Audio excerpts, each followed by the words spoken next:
How to change name on Facebook. First of all, open up the Facebook application on your phone. You will then be brought to the Facebook homepage.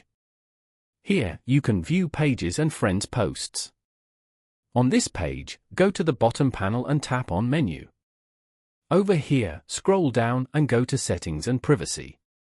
Then, tap on Settings. Here, go to Account Center. Tap on Profiles. Select your Facebook profile from here.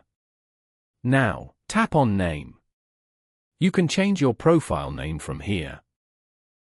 You should also note that once you change your name, you cannot change it again for 60 days.